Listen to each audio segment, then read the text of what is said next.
Acharyaji Pranam, je suis Pranjul, étudiant à l'IIT de Delhi. Je souhaite comprendre le concept du voyage dans le temps ou de l'intemporalité. Est-ce qu'il y a une dimension spirituelle ou est-ce juste un produit de l'esprit humain? C'est une fantaisie. D'où vient le futur? D'où vient le futur? L'avenir vient des choix que vous faites aujourd'hui, n'est-ce pas? Vous êtes là et le monde matériel est là. Et vous êtes une créature de choix. Si vous n'êtes pas une créature de choix, tout est déterministe. Et la vie ne vaut pas la peine d'être vécue. Il n'y a pas de liberté. Si tout est prédéterminé, où est alors la question de la liberté? Or, la liberté est l'idéal spirituel le plus élevé. Vous êtes donc une personne consciente et, par définition, la conscience est un choix, ce qui signifie qu'il y a un nombre infini de futurs possibles. Si vous dites que vous voyagez dans le futur, dans quel futur particulier voyagez-vous? Quel futur en particulier?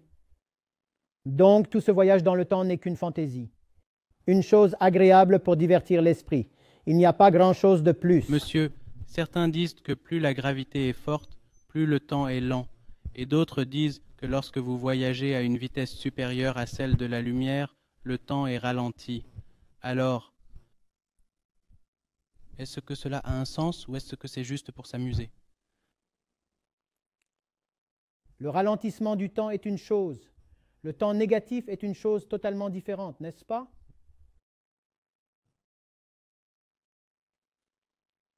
N'oubliez pas non plus que lorsque vous voyagez à la vitesse de la lumière, vous n'êtes plus vous-même. C'est pourquoi nous parlons de voyager à la vitesse de la lumière comme si une nouvelle technologie était sur le point de voir le jour. Au fait, quel est votre poids? Disons 70 kilos. Vous savez comment la masse se comporte avec la vitesse, n'est-ce pas? Qu'arrivera-t-il à votre masse? Vous serez une masse impossible à mesure que votre vitesse se rapproche de celle de la lumière. Vous n'avez jamais entendu parler de cela? M est égal à M néant par la racine d'un moins le carré de V par le carré de C. C'est l'équation standard. Et d'où viendra l'énergie pour t'accélérer davantage?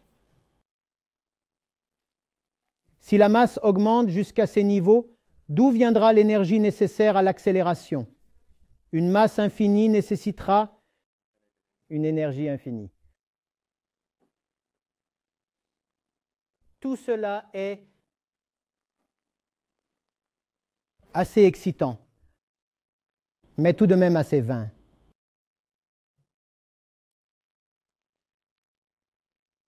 Oui. Monsieur, je voudrais en savoir plus sur le sixième sens. J'ai souvent entendu dire, surtout par des femmes, qu'elles avaient un sixième sens. Est-ce que c'est vrai ou juste? Une théorie inventée par l'homme. Une théorie de femme? Ce n'est pas nouveau et ce n'est pas spécifique aux femmes. Les Écritures ont toujours dit que l'esprit est le sixième Jnanendriya. Classiquement, c'est ainsi qu'elles l'ont exprimé. Elles disent qu'il y a 5 sens de la connaissance. Il y a 5 sens de l'action. Ils parlent également d'un 11e sens. C'est l'esprit. Comment? Pour observer quelque chose, tu as besoin de ce sens particulier, n'est-ce pas? Cela s'appelle l'œil. Regarder doit donc dépendre de l'œil. De l'œil. Voyons ce qu'il en est. Fermez les yeux. Ferme tes yeux. Combien d'entre vous ne regardent toujours rien? Est-ce que vous ne regardez plus rien maintenant? Vous regardez toujours, n'est-ce pas? D'où cela vient-il? Cela vient de l'esprit, c'est le 6e sens. Même si vous vous bouchez les oreilles, vous entendrez toujours des sons. D'où viennent ces sons? D'où viennent les rêves? Ils viennent tous de l'esprit. L'esprit. L'esprit est donc le 6e sens, rien d'autre.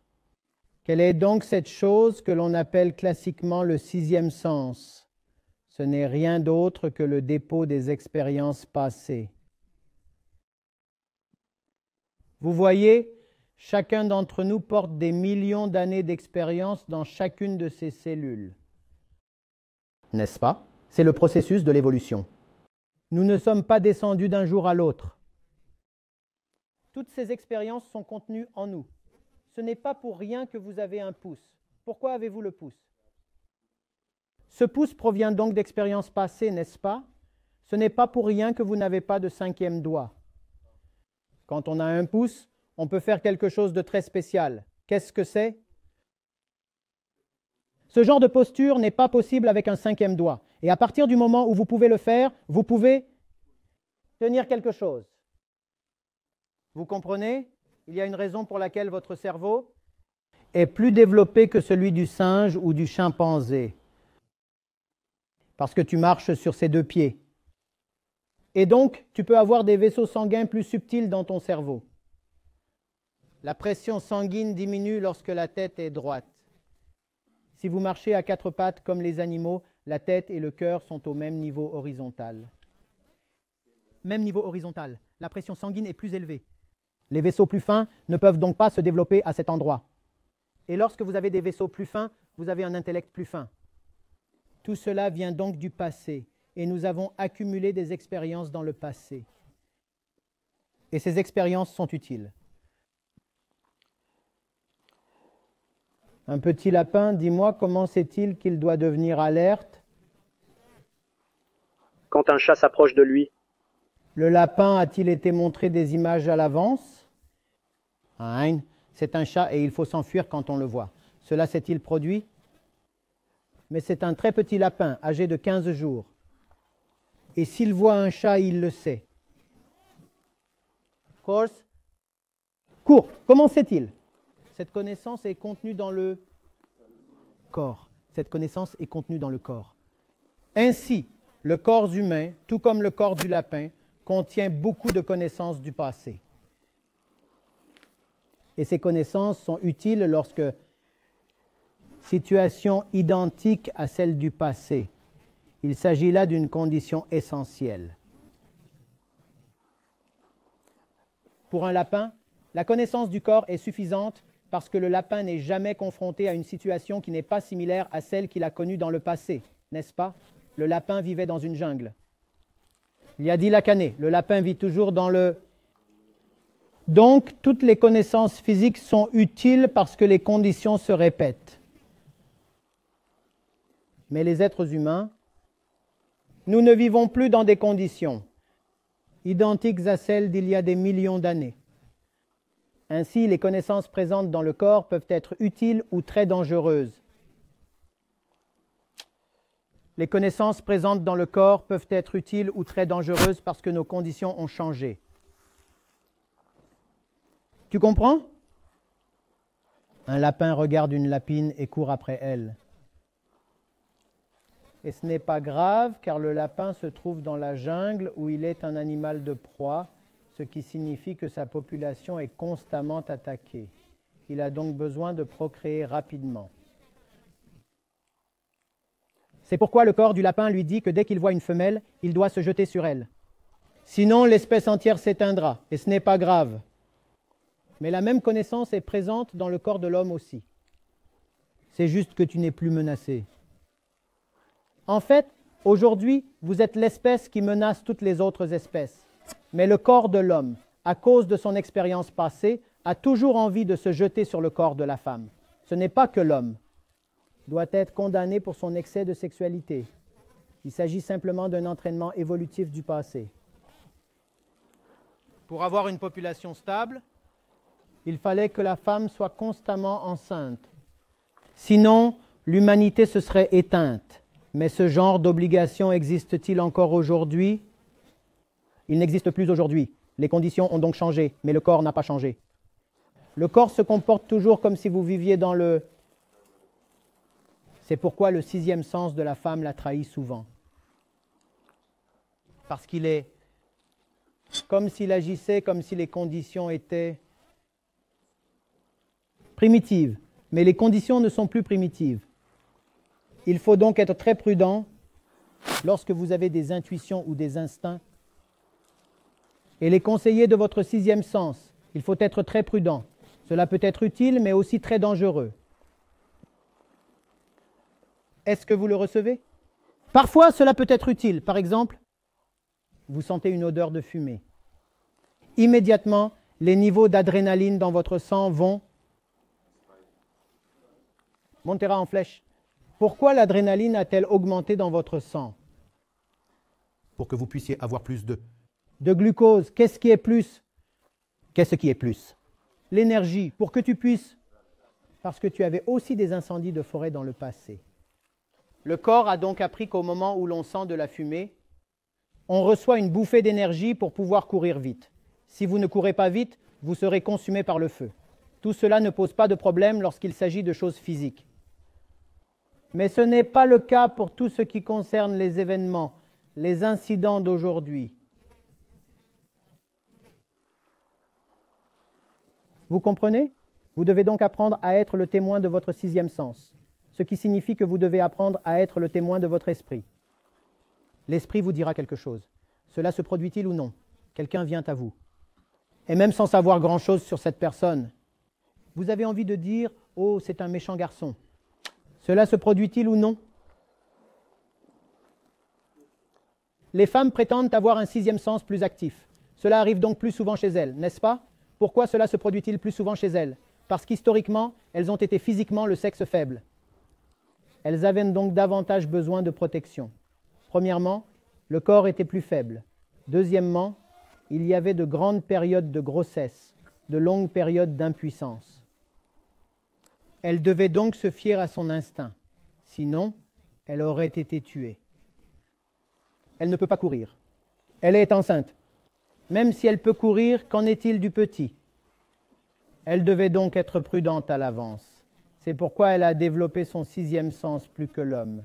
C'était un impératif historique. Cet impératif historique est-il encore nécessaire aujourd'hui? Non, donc il n'est pas nécessaire de parler autant du sixième sens, etc. Mieux vaut parler de la sagesse. Ta sagesse est bien plus importante que n'importe quel sens ou autre chose. La spiritualité consiste à transcender tous les sens.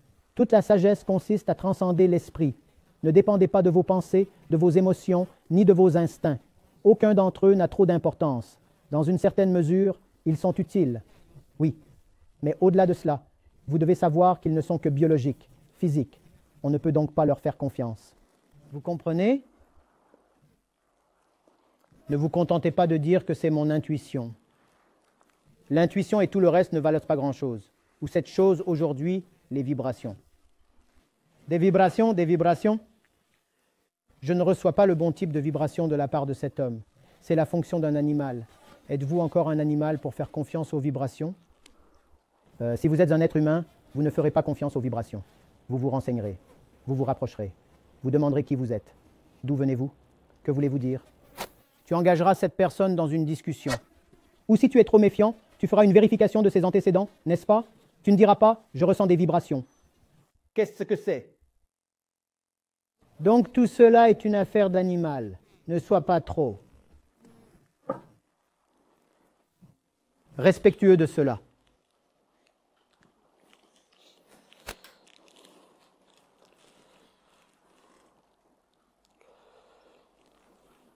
Maintenant, tu sais aussi ce que cette affaire de tomber amoureux signifie. C'est aussi une chose biologique qui vient du passé. Tout comme les mauvaises vibrations, on parle aussi de vibrations à basse fréquence, n'est-ce pas? La science progresse en effet. Les vibrations à basse fréquence. Waouh! Correspondance de fréquence. Donc pas tout ça. Le revers de la médaille, c'est que vous regardez quelqu'un et vous vous dites « Oh, c'est celui qu'il me faut. Je reçois exactement le bon type de vibration. » Les sens ne sont pas dignes de confiance. Les pensées sont trompeuses. Les expériences sont partielles. Savez-vous ce qu'il y a de formidable dans la philosophie jaïne? D'où vous vient la non-violence? Elle s'appelle Nayavad. Il est écrit, ne fais pas confiance, ne fais pas confiance. Toutes les expériences sont à l'ego, ne fais pas confiance. Aucune expérience n'est digne de confiance.